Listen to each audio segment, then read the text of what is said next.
Hi, I'm Kevin Lehner with the United States of America Mirror Committee to ISO 45001 on Occupational Health and Safety Management Systems. This video was made during an international meeting of Technical Committee 283 held October 7th through the 11th, 2019 in Kigali, Rwanda. The meeting venue provided an excellent opportunity for attendance of representatives from developing nations, especially those in Africa.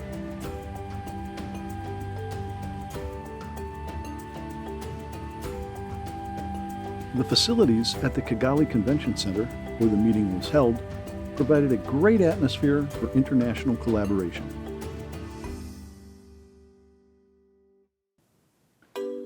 During the meeting, I was fortunate to be able to interview several representatives from developing nations about how ISO 45001 is being used in their countries.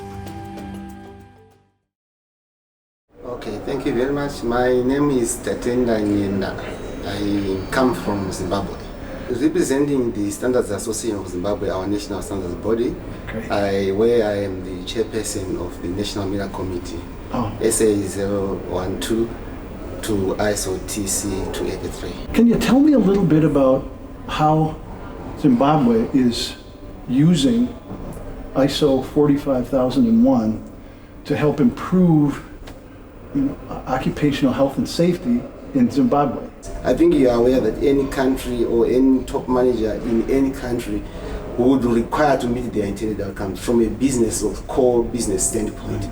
But now they have realized that through being a member of the global world, where you really need to fit in with the demands of suppliers, fit in with the demands of the market, fit in with the demands of increased pressure from even unionists, they said we need a vehicle that will help us. So ISO 45001 is the right prescription, and people are actually using that to plan, to implement, to check their performance, and occasionally to continually improve their systems.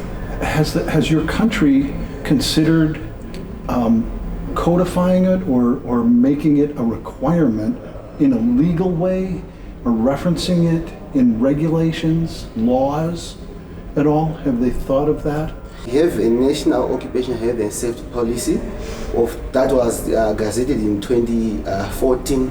It has a special element that requires various organizations to make sure that whenever they are doing occupational health and safety, they need to adopt a management systems way. Yes, they never mentioned it has to be OSHA, it has to be ISO 45001, but knowing very well that the inroads that ISO has made in our country, it becomes the only option really if you want to adopt the management systems approach. So I can say so far it is in a policy guideline that a management systems approach has to be to adopt such standards such as ISO 45001. There is nothing in black and white in terms of the laws compelling anyone really to take ISO 45001, but by implication, because the occupational health and safety policy is actually something that gives a guideline, and it is a precursor to a legal framework.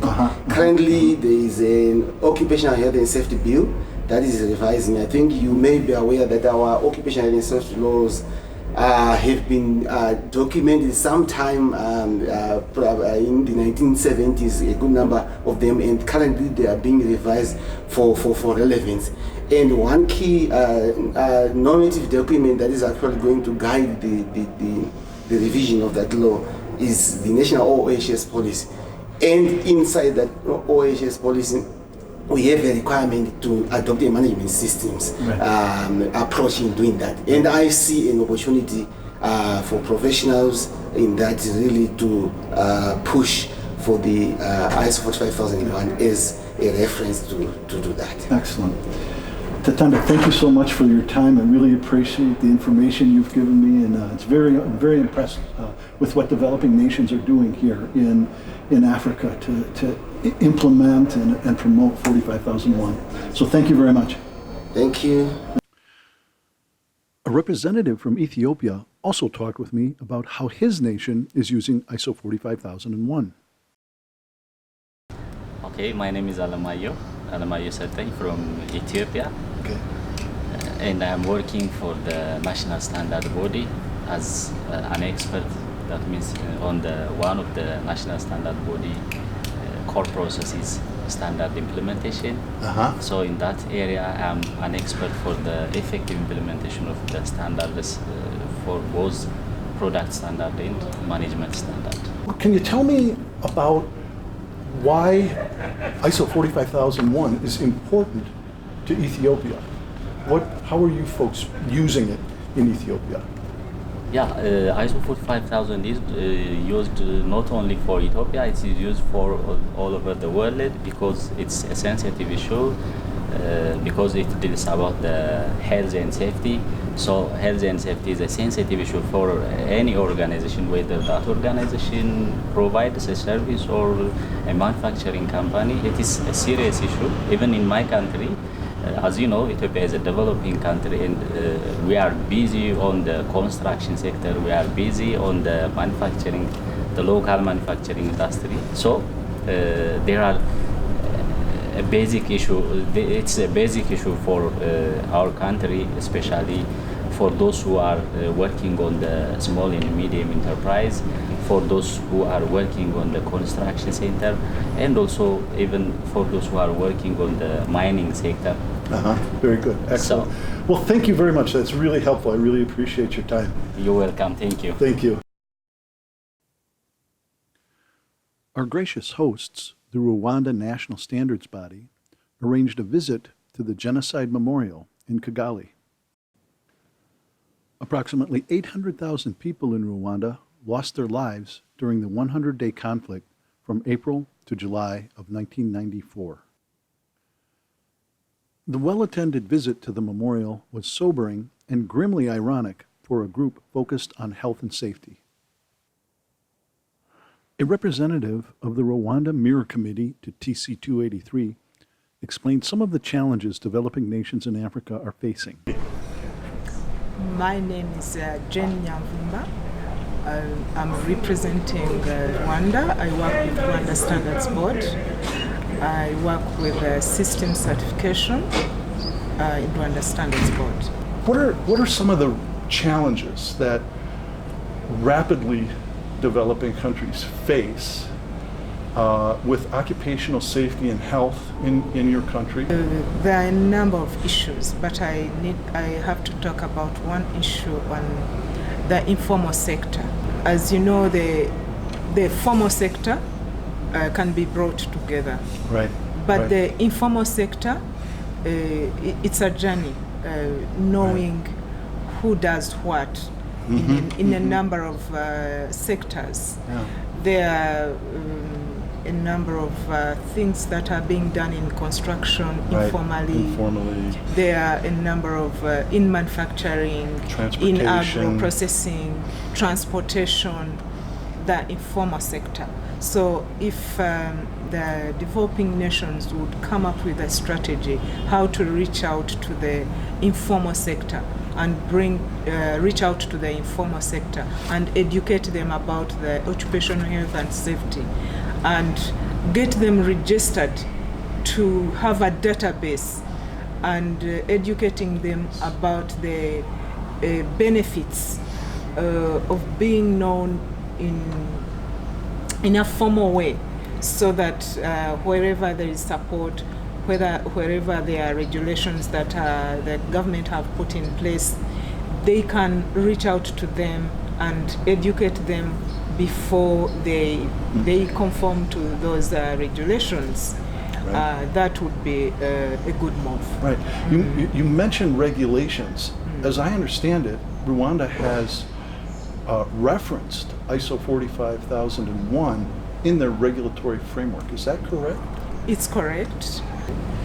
And we have been working together with the regulators, the Ministry of Public Service and Labor. And in fact, right from our Mirror Committee, National Mirror Committee, the chairman was from the Ministry of Labor and Public Service. And we have walked the journey with them. It was a good move to work together with the regulator. And when we came up with a standard, by that time, the Ministry of Labor and Public Service, they are working on the national strategy for occupational health and safety for 2019 to 2024. We were part of that national strategy. The beauty about it is the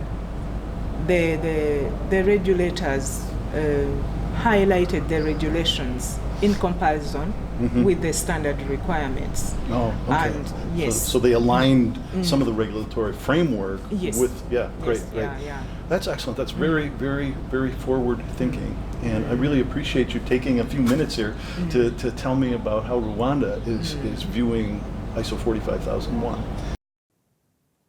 During the meeting, I was also fortunate to interview someone from the private sector in Rwanda who explained how organizations like his were using ISO 45001. Okay, can you tell us your name and what organization you're with? Actually, I'm called Lionel Sematuro. I'm Rwandan by nationality. I'm working currently in mining sector, in the private physical sector, yes. And I have been participating in the development of the standard, and I'm part of the member group of National Mirror Committee, especially on the occupational health and safety. Excellent, thank you. How is your organization using ISO 45001 to help you guys improve your occupational safety and health performance? Allow me just to take you back in the history of the mining sector in Rwanda. It was a sector that was characterized mainly by the illegal mining activities. Okay. So health and safety was something really aside, to be honest. And now, with the new document in place, it will be a good tool actually just to implement, even just to comply with the laws. So the main challenge was for the employers actually. They don't understand the role of implementing the standards. But when you explain to them that it is not only going just to prevent the accident fatalities on workplace, but it will reduce even the direct and indirect costs. So with that understanding, so now they are committed just to implement the standard, and it will be a very good tool just to comply with laws. And there is that aspect of just involving the workers and the participation of workers. It's very good because workers, they have to own the system. So with that tool, it is working very well. So we are trying just to implement the standard, and we expect just to get good benefit from it. Wonderful, wonderful, very good. Well, thank you so much for your time. And that concludes this brief review of the ISO 45001 International Meeting in Kigali, Rwanda. Thanks for watching, and I hope you enjoyed it.